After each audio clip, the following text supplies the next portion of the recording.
Okay, let's get started. Okay, geometric modeling, mental ray rights, and camera. That's the topic today. Before getting started, let's review to-do list for today. Okay, today gonna have a lecture, 3D visualization, geometric modeling, and so on, and lab exercises. 1 to 3, they are all about mental ray. Okay, visualization. 4, 5, geometric modeling. But actually, partial assignment. So you can submit your model at the end of the class and next week. Okay? Especially lab exercise number 5, your design chair. Last week, you got simple design table, but today, design chair. Actually, chair geometry is complex, so that's why it's today. Anyway, it doesn't mean that you don't have any submission today. You have to submit, okay? But in reality, geometric modeling takes really long time, okay? I'm gonna tell you, show you, teach you some techniques in geometric modeling, but not 100%, okay? Geometric modeling should be kind of practice, exercise based. You have to spend your own time for modeling, okay? It's really tedious, time-consuming task. We don't have enough time for geometric modeling. I'll let you know one of the ways, one of the best ways to create geometry.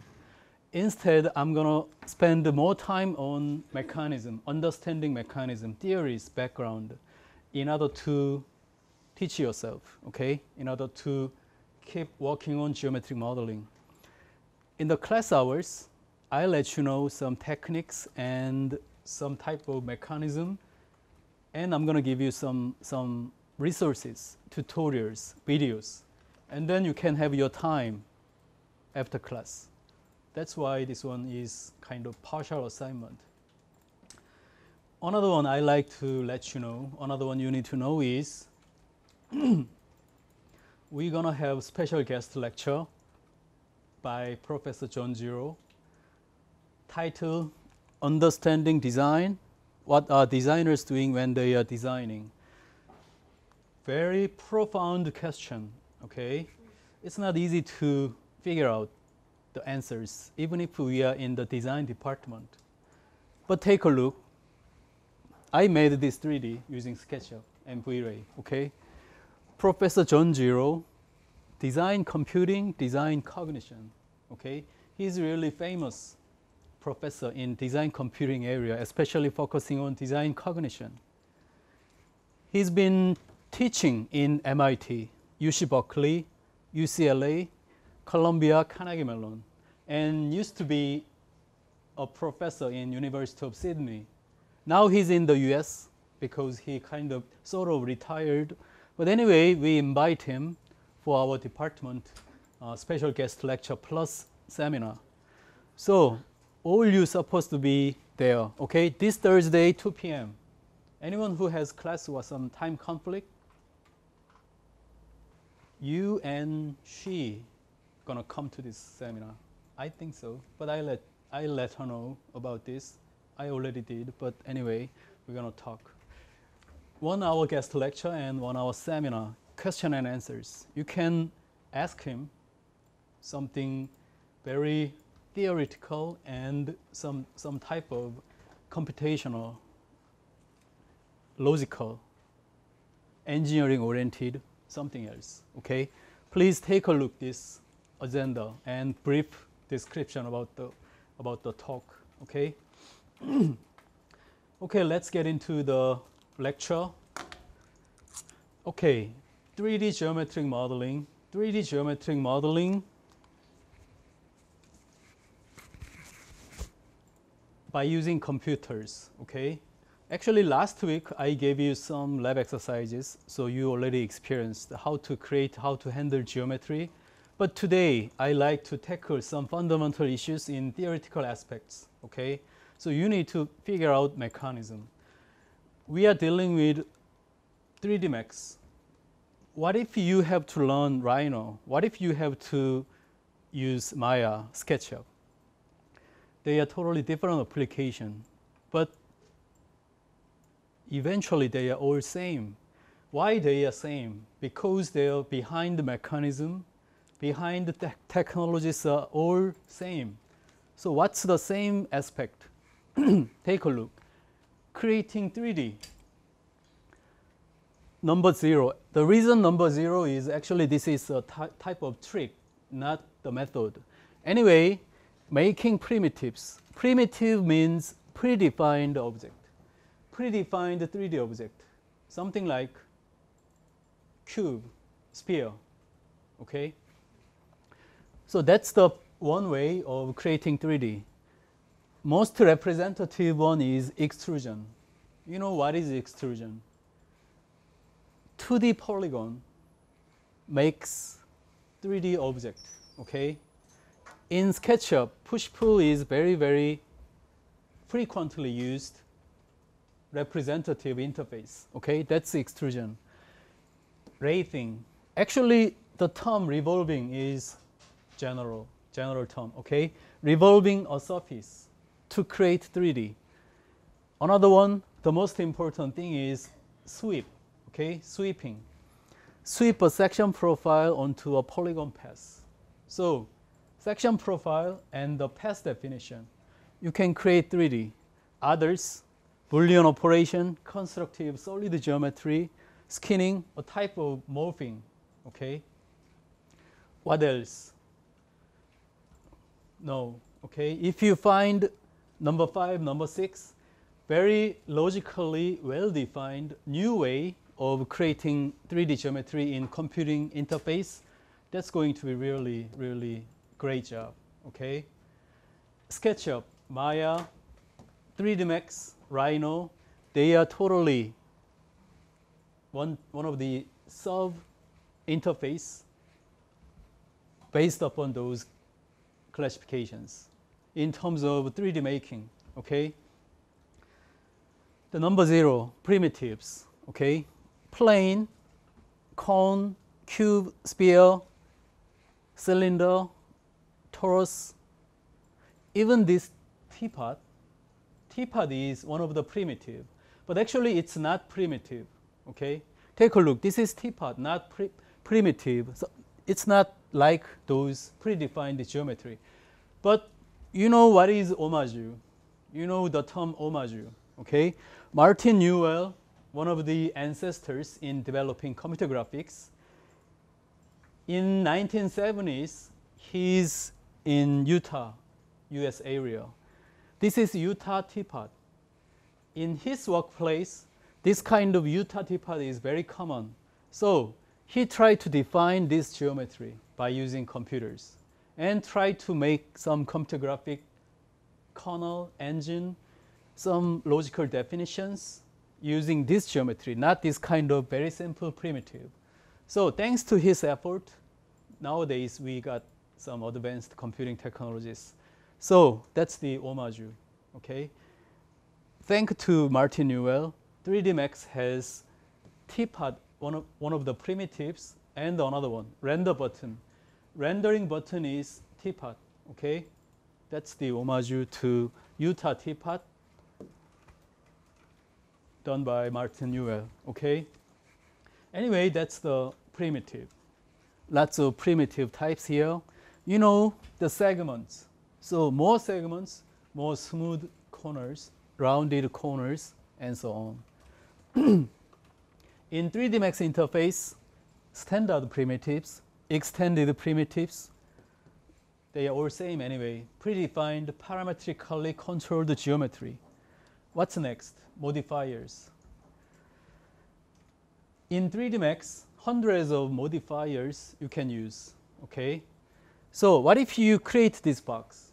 Is this box can be transformed to a monster or even this kind of teapot? Sure. By using modifier, editable poly, or lots of predefined powerful tools, you can convert this geometry into specific geometry, exactly what you want. How long it takes? Sometimes just a minute, sometimes 10 hours. Totally based upon your skills, okay, techniques.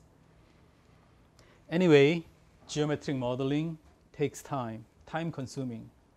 Take a look.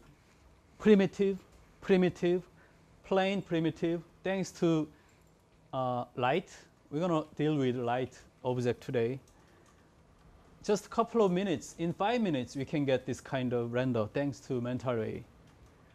In real world, this is not possible, but anyway, this is computer graphic. And then you can get this kind of visualization quickly, easily, okay? Okay, number one, extrusion. Take a look. In XY 2D plane, you can draw anything. Enclosed polygon can be extruded in Z direction, Z axis, okay? That's fundamental way of creating 3D. This is 3D Max interface. Draw whatever and select it, extrude it. That's it, okay? How about lathing? Last week, you got learned some lathe using 3D Max interface for making a cup, vase, wine glass, whatever, okay?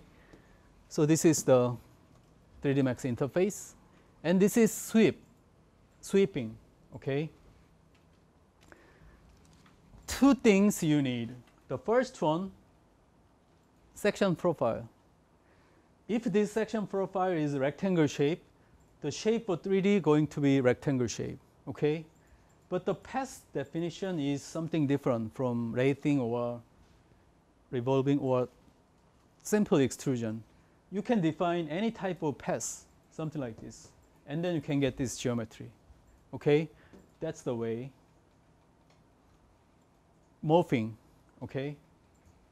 Skinning, the term skinning in 3D Max, that's the morphing. And Boolean operation. Boolean operation simply means some arithmetic operation in 3D or even in 2D. Think about this one. This geometry looking very complicated. If you create this geometry from sphere or from rectangle shape, cube shape, it's not easy to make this geometry. But started from primitive, another primitive, another primitive. Their union going to make this geometry. Their intersection, or simply A minus B going to be this one. At the end, another A minus B, and then you can get this geometry, okay? That's the way of creating 3D. But in reality, we need to deal with architectural design, not this kind of complicated geometry, thankfully. So you have 2D CAD plan, okay? 2D plan imported to the 3D Max. This is actually next week, next time topic, but let me show you briefly as a preview. Importing CAD file, and this geometry can be extruded in 3D, okay? So this is nothing totally new, just extrusion, okay? What you need to define is its height, controlling layers. This is 3D Max interface, okay? And also there are a bunch of predefined objects, so-called AC extended or parametric object. Even in 3D Max, there is sliding window or just window, door, stairwell, walls, and so on, okay? Even in 3D Max interface. Take a look. This is sliding window object in 3D Max. You can control rail width, thickness, glazing thickness, and so on, like this, okay? Very intuitive. This is one of the 3D Max interface characteristic. Take a look. Very different type of predefined objects for buildings. We're going to deal with this one later, not today actually. Take a look, this one. Imported CAD model. Okay, this one. This CAD plan can be extruded like this. And take a look. Those trees are predefined tree in 3D Max. Foliage, okay? You can change the tree type to totally different foliage. This is predefined object parametric object in 3D Max, stairwell, and also window object. Okay, you can use this one, and wall object you have. Okay, AEC extended or some building interior architecture or architectural building design specific objects. That's going to be the subject for next time. Okay. Today's subject actually is spoon or chair, your furniture. Geometry for making 3D objects. Let's take a look. What if you want to create a box? This is simple box primitive, but we need to take care of sub-geometric components. What is sub-component? Vertex, edge, face, polygon, surface. Okay, at least two vertices connected each other for making one edge. At least three edges going to make one face or one polygon. Okay, so collection of polygons going to be filled with one single solid-looking object. That's the fundamental mechanism. Creating object, modify it. So in this way, you can modify this box, and you can modify vertices, edges, faces, polygons, okay, by using this interface. Take a look. This is 3D Max interface, editable poly. This is one of the topics today, okay? You need to handle editable poly for making your own spoon, your own chair, your own monster, whatever, okay, from box object. How to control them? Take a look. Sub-components are all defined here. So today we're going to deal with the vertex, edge, polygon edit using editable poly, okay? So this is 3D Max interface-based description about modification, 3D geometric modification. Let's get into 3D geometric modeling and modification using Max interface. This is kind of forward, okay, geometric editing in 3D Max. For a specific geometric shape, there are many ways, many different ways. Even for a single box, there are many ways, okay? You can draw lines and rectangle, extrude, and you can make some totally different type of in elevation shape and sweep and so on, okay? Lots of different ways. There is no real way. You have to choose your own way, okay, based upon your exercise techniques. Editable poly is very, very lower level, fundamental editing method. Today we're going to deal with this one, but actually you have more options. You have very advanced modifiers. We're going to deal with that in the class, okay? From primitive, from 2D drawing. You can make something from primitive object, or you can get started with drawing 2D, okay? And then make them 3D. That's the fundamental way of geometric modeling. So editing geometry means editing vertex, editing edge, editing polygon, or using modifiers. Edit poly is one of the modifiers. Editable poly means final geometry. I'm going to let you know the detailed difference between those two things. Num subdivision, FFD. You used this one last week, okay? Just without any experience. Just try to make it. So today we're going to deal with this one again. Turbo smooth. As it literally means, this modifier makes your geometry very smooth. Okay, anyway, we're going to deal with this one in the class. The first one, extrusion. If you type 2D text, it can be simply extruded, okay? So that's going to be make 3D. 2D text to 3D, okay?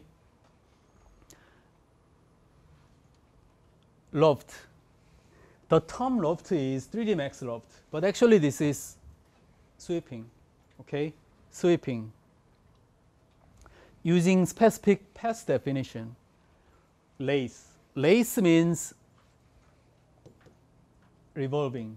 Last week, you experienced this one for making your own vase, cup, or something like this geometric shape, okay?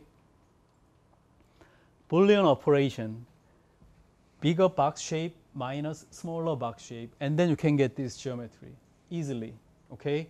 Simply based upon the operation A minus B, union, intersection, cut, and so on.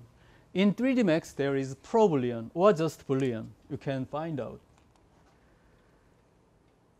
The difference between edit poly, editable poly. Edit poly is one of the modifiers. Editable poly means your geometry going to be finalized into the collection of polygons, okay? There is no box information, shell, mesh smooth, or some other parametric predefined objects information. They are all missing if you convert this into editable poly, okay? Editable poly means finalized geometry, but you have more control. I'm going to let you know in this one in the lab exercise hours. Here, this one single diagram simply shows you the power of editable poly. Okay, how to make this spoon? This spoon originally modeled this box shape, okay? Create box first and do something, and then here is the spoon, okay? This is exactly what you have to do for today's lab exercise number 4. Actually, I gave you this one last week as an assignment. If you watched that tutorial video, I believe you can do that easily. This one actually takes just 3-5 minutes by expert.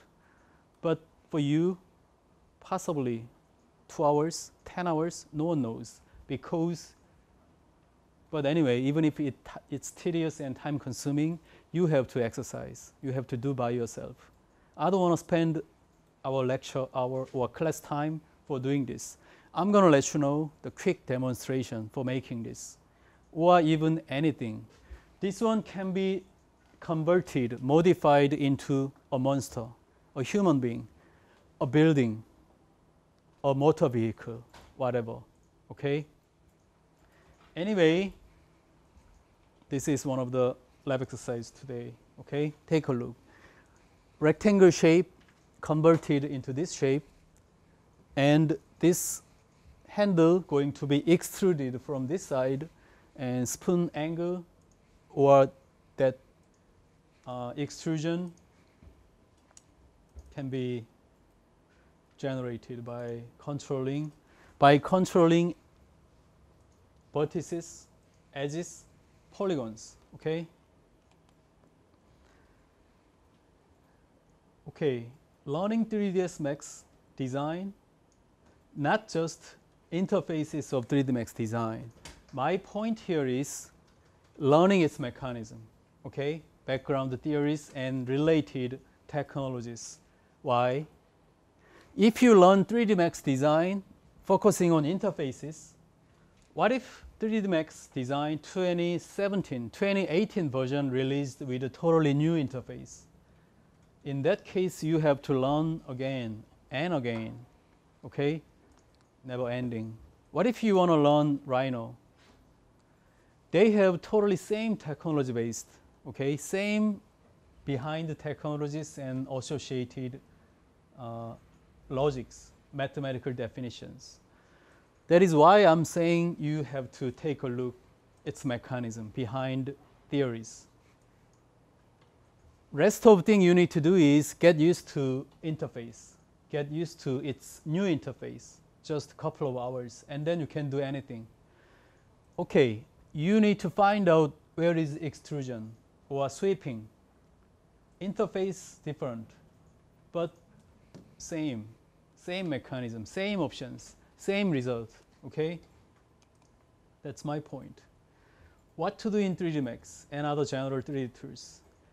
I'm going to show you just in a single page to show you what's the main purpose of 3D geometric tools. Of course, geometric modeling first, okay? Create object. That's the main objective. Secondly, rendering, visualizing your scenes. Actually, third one, animation making. This is the subset of this rendering, okay?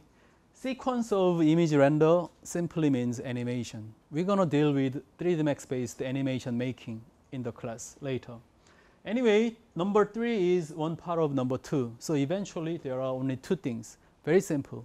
Modeling, rendering. Modeling, difficult and time-consuming. You have to train by yourself. Rendering, too many things to take care of, dependent upon renderers. Mental ray, V-ray, they are different. But behind the technology, eventually same. That's my point. Animation, many renderers, many renderings. Hardware dependent. Why? A lot of sequence images render. If one render takes 1 minute, if you need 100 renders, 100 minutes you need for one single animation. That's why it's hardware dependent. Okay, anyway, under modeling, create 2D geometry and 3D primitive objects. Import predefined 2D or 3D objects. I told you, I showed you last time, importing directly from 3D warehouse, SketchUp model to 3D Max, or FBX file, 3ds file, and manage objects, object modification again and again. That's why we are saying time consuming. Very tedious.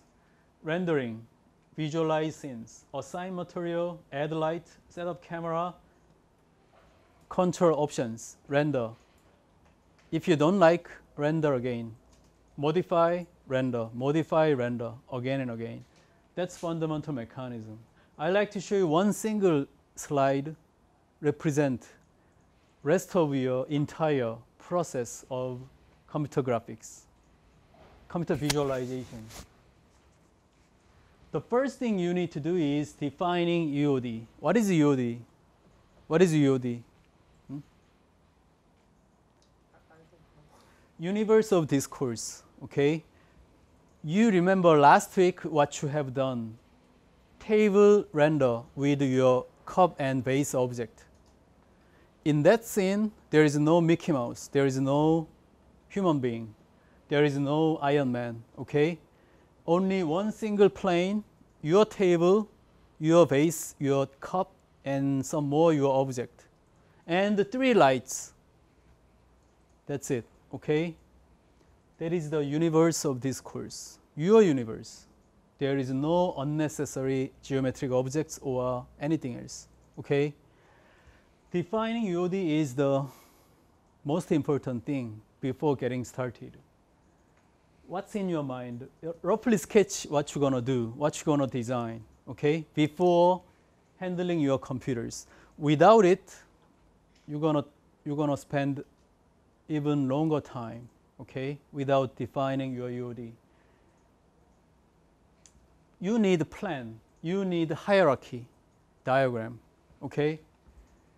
Next step, of course, creating geometry, so-called geometric modeling. For geometric modeling, first thing you need to do is modeling universe, modeling environment. Last time I showed you how to set up fake environment using HDRI file or background image file, or simply change color, black or white, whatever, okay? That is environment setup, universe setup, okay? At least you need one single plane. Without plane, everything is floating on the universe. You need to make plane, okay? Or building interior, that is physical universe, physical environment, okay? Next thing, of course, your design element, your target object, your table, your design components, your geometric objects for your design, and so on. For the universe, for the environment, sometimes you need just one single plane. That's enough. Sometimes you need to set up sky outside view because of the windows outside view. Sometimes we need to define walls, slab, ceiling, and so on, okay? And modification again and again. again and again. Very tedious, time consuming. How about your elements? Last week you designed your table, your cup, your vase, your own objects from 2D sketch or 3D primitive and modification, or importing SketchUp file, importing CAD file, or any type of existing geometry in 3D, and modification again and again. Modify, modify, again and again. That's why it's tedious. Next thing, of course, visualization. But actually visualization, rendering needs to do something, lots of things, technical aspects, material, lights, camera, and render options. If you render but you don't like it, control geometry or lights, camera, material, and again, render again and again. Until when? Until exactly what you need, visualization rendered, okay? Actually, more process, retouching in 2D graphics tools such as Photoshop retouch or level change, remapping. Sometimes this kind of post-processing is even better, even much effective and very powerful. That is why we need to do this one as well. I'm going to show you the example today anyway. So 3D Max use scenario in interarchitecture design. Again, defining UOD, that's critical. 3D geometric modeling is very hard and tedious, but you have to do. Renderings, lots of things you need to take care of, okay? Photorealistic rendering is not the solution all the time. Sometimes it's really powerful, but sometimes you need non-photorealistic rendering. That's the point. Less is more. Retouch in Photoshop or other tools, very effective. You need to do that kind of things. Okay, actually, today I mostly focused on theoretical parts behind the technologies, something beyond the technical user interface issues. But in reality, I told you before, QWE, WER, H, select by name, Control A, and Shift Q, G, show hide grid, Control X. Lots of quick hotkeys are available in 3D Max interface. So these are very, very technical things, but anyway, still you need to know in technical aspect. That's my point here, okay?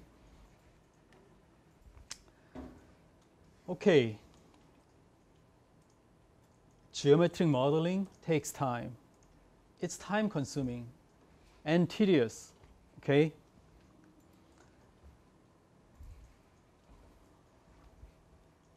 You have to spend lots of time for get used to geometric model, okay? By using 3D Max.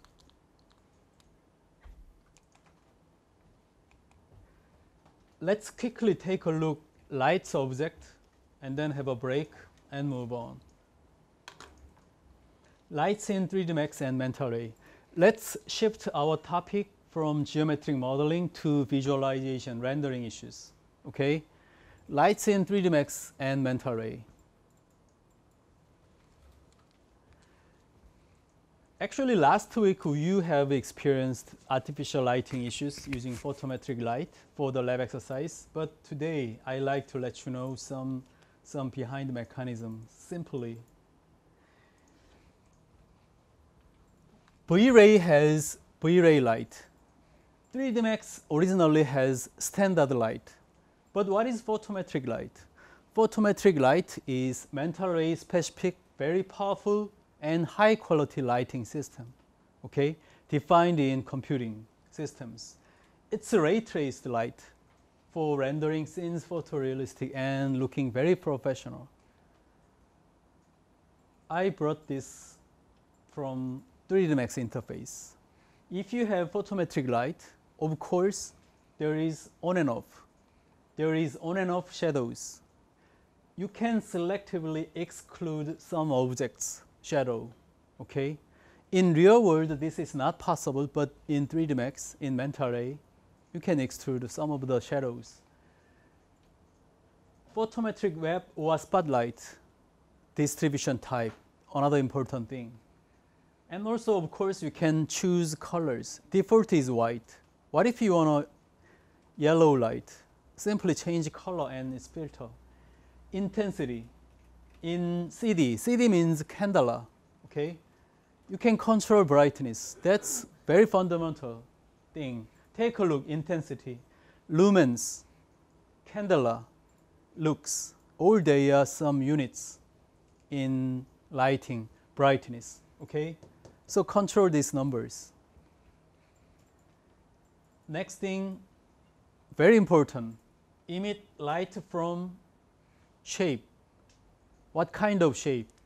Point, line, cylinder, simply control blur shadow. Take a look, emit light from something. Here I list up very, very important user interface with lighting specific things. Target light, free light, we're gonna mostly use free light, but actually there is another one, mental ray sky portal. What is this? Okay, actually outside the building, if you have mental ray sun and sky, very bright outside. But inside of the building, except the window, it's really dark. So what if you wanna your sunlight interior for your inside of building space? You can make a virtual sun inside.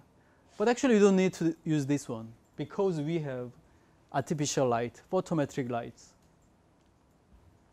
So property on and off, intensity control, emit light from shape, very important thing you need to know. Of course, all others you can control, but those things are the most important thing you need to know when you are controlling light. Okay, take a look at this light, okay? This one and this one, what changed? What's different?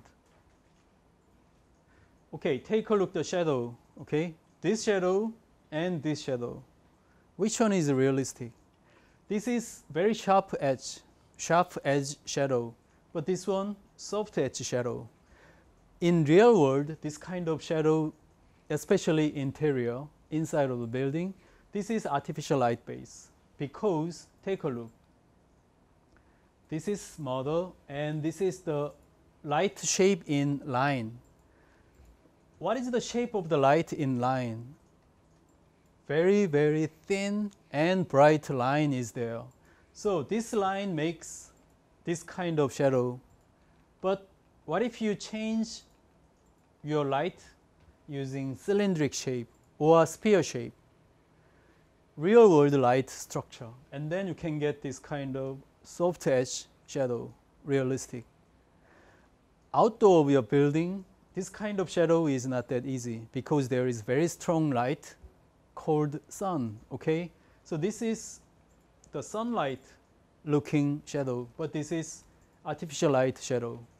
That's the difference. That's the reason why we need to take care of emit from shape. Sphere, cylinder, rectangle. That's the frequently used lighting shape. Exactly same the V-ray light, default is rectangle shape, okay? Another type of light is here, spotlight. If you use target light or spotlight property, you can get this kind of lighting effect, okay?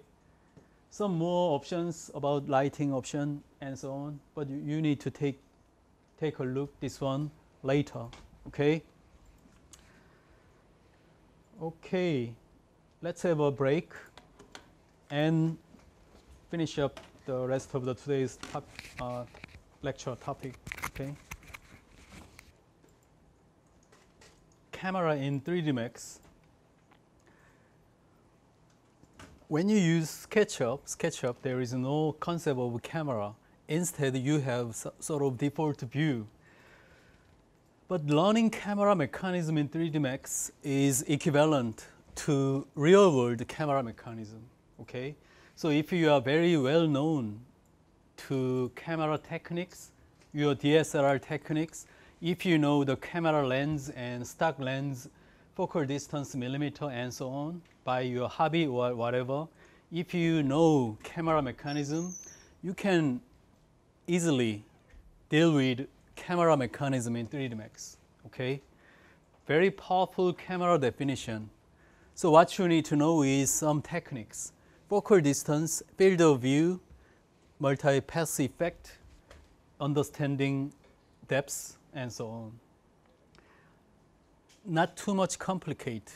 In our department, there is a class named photography and design, or architectural photography, or something else. I'll let you know how to make your scene looking professional. Before doing that, let's tackle focal distance, all about the lens. Okay, this is focal distance, the distance between the lens and your sensor. Actually, if this is human eye, there is retina, okay, in your eyeball, and there is a sort of lens. So if this distance is longer than before, what happened? Your sensor area is same, but take a look. Same distance, but wider, narrower. Okay, what this means? This is the same size of the object, but closer than this one. That is why this one is telescope. Okay, telescope lens and non-telescope lens. So this is focal distance, so-called wide lens, telescope lens. Okay, that's why we can understand field of view, angle degree. Okay, if your field of view angle is wide, that's going to be wide lens. Okay, if your field of view is really, really narrow, but same size of your scene, what does that mean? Very far distance object can be visible in the same size, which means that's the telescope. Take a look. This is the focal distance lens in your real world DSLR lens. Or you can control lens distance from 15 to 50, something like that, changing the focal distance. This is wide lens. These are sort of telescope lens. They have pros and cons. Wide lens has very good to view all and looking very professional. But cons, distorted. What's distorted? Something exaggerated, something looking strange, weird. But you can avoid that distortion as much as you can and get the pros, professional images. Especially for designers, architects, interior designers, we need to use wide lens very effectively. Okay, actually this one for paparazzi. Okay, it's telescope. It's very nice to zooming in, but too narrow view. Okay, too much detail. Take a look. This one. You can see this shelf on this kind of partition wall. 200 millimeters. This is 3D Max. When you choose 200 millimeter camera lens, but same view, 85 millimeters, same view, 50 millimeters, 35 millimeters, and 24 millimeters. What this 24 millimeters mean by? It's close to human eyesight, your eyesight. Okay. In general, you can see this kind of interior scene in this field of view, okay, in this angle, 24 millimeters. So 24 millimeters lens that is why it's kind of very commonly used, very close to human eyesight. What if you use even wider than human eyesight, such as 50 millimeters, so-called ultra-wide lens? This ultra-wide lens visualize your scene very professional. But there is one single principle I told you before when you were freshman. Take a look. Entire vertical lines are all orthogonal. Orthogonal means exactly 90 degrees to this horizontal line. What if this line is angled? Your scene is going to be looking non-professional. Non-professional means it doesn't mean anything, okay? But if you follow this one single principle, your scene going to be looking professional, okay? Please keep in mind that. Anyway, this kind of ultra-wide view, that is very important for architects, designers, interior designers, especially for interior scene, okay? Let me zoom in this scene again. Ultra-wide view, human eyesight, 35, 50, 85, 200. Which one is good for interior designers, interior architecture? Of course, this kind of, at least this human eyesight view or wide angle, okay? This is sort of normal view. If you take a picture with your smartphone, your scene going to be looking like this. But if you use ultra-wide lens, your scene is going to be looking like this. Which one is special? I already wrote the term special here, okay? Not S-P-E-C-I-A-L, okay? Spatial. Spatial means you can fill the space, okay? Amount of void space inside of this box cube area, okay? Compared to this one. Anyway, they have same principle. Vertical lines, okay? Vertical lines always orthogonal, 90 degrees against horizontal line. Effective on creating space perception, impression of space. This one is much better effective impression to this space. I intentionally put all the grayscale, okay? No material, no colors. But compared to this one, you can feel something void area, broader, wider. So this is fundamental way of making your visualization spatial, okay? For the architects, for the designers. Parallel orthogonal lines, that's very important principle. Okay, picture examples by ultra-wide lens and telescope. This is the office, okay? Autodesk San Francisco office. I actually showed you this one before. This was my desk, okay? 2011. This one was my workstation computers. The cost, 20,000 US dollars, okay? Very expensive workstation computer. Anyway, this one was my desk, and this is Autodesk gallery area. I took this picture with 18 millimeters ultra-wide lens. That is why we can see this is exaggerated. Take a look. The size of this module and this size of this module exactly same, but exaggerated. It's looking double size compared to this one, but actually those two things are totally same size. So this is exaggeration, distortion, but at least you can feel the spatial depths and the spacious void area for this one. How about this one? This is Georgia Tech College of Architecture building. Thanks to ultra-wide lens, you can get this very broad and wider depths from this space, okay? Very strong spatial impression from this picture. How about this one? Take a look. This is distortion, okay, to the center line. Buildings are angled. Because of ultra-wide lens, I took this picture 10 years ago, okay? The sky here is exactly over my head, okay? If you use even wider lens, we call the lens fisheye lens, okay? This is ultra-wide lens. Another ultra-wide, but I followed the simple principle. What principle? vertical. Horizontal, vertical, they are all orthogonal. Orthogonal means 90 degree. Another principle, golden ratio. Simply say 1 to 3, 1 to 3. Take a look. Here is one representative line, but this one is not on the middle. On the 1/3 line, 1/3 line. And then we can make this scene looking stable, okay? Looking stable, looking comfort. That's the point.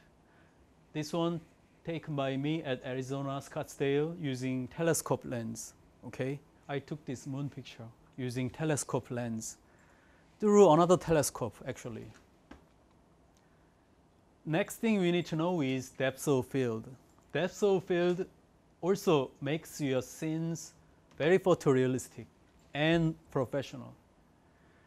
Here is the concept of focus zone, focus area. Shallow depths, deep depths. Actually, deep depths is default.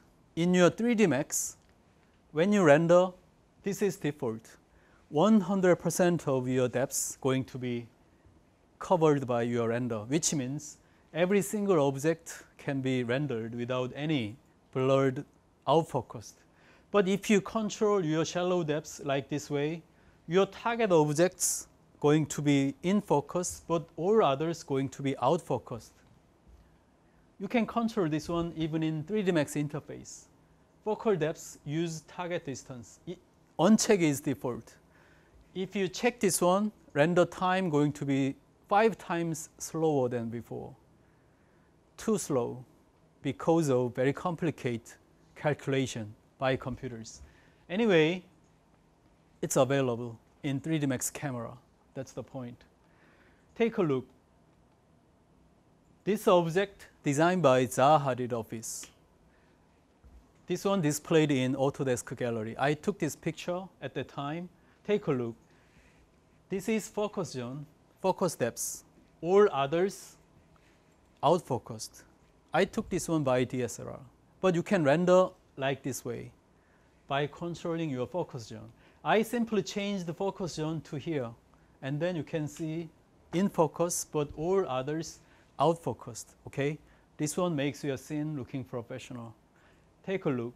3D Max interface. This is default render environment, camera default.